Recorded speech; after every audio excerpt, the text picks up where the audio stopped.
Okela zo'r joy chiqyapti. Yosh Leninchi postdan taxminan 300 metr masofa. Mana shu ikkinchi xonadon sotilyapti. Mana birinchi liniyadan shundoq burilasiz taxminan ikkinchi xonadonda metraji bir 20-30 metr chiqsa kerak. Xonadon vobshe zo'r xonadon chiqyapti. Endi bizda ozgina jaydarroq, anaqa obzor o'shani hisobiga mahallani ko'ryapsizlar. Mahalla kengina, asfaltlar qilingan. Xonadonimizni fasad qismini ko'ringlar. Fasad qismi ham tayyor. O'zi shundoq kelib yashab oladigan joy, lekin bu joyimiz yer hisobida sotuvga chiqyapti. Sotig'i 22,5 ming dollardan so'ralyapti. Umumiy maydoni 858 bo'lyapti. Mana shu xonadonimiz bo'lyapti. Oldida mana zeleniy zonalargacha bor.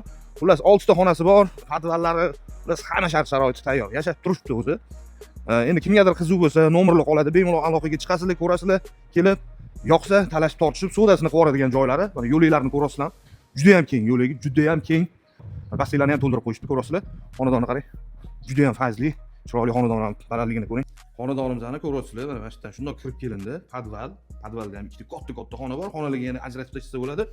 Hop, bu yoqda asosiy qismi ko'ryapsizlar, katta qo'l kutib oladi bizlarni. Birinchi tepada ikkita xona bor. Ya'ni bolxonaning tepasini ikkita xonaga ajratib qo'yilgan. Bu yoqda bitta katta zal. Hop, bu yoqda yana bitta yotoqxona bor. Endi xonalarga kirib o'tirmaymiz. Remondlar o'rtacha holatda. U yoqda yana bitta xonamiz bor. Bu yoqda umumiy sanuzul. Bu yoqda oshxona, ichki oshxona. Holat juda o'rtacha holatda, yomon bo'lib ketmagan. Kimgadir shu joyimizda qiziq bo'lsa aloqaga chiqib ko'rasizlar.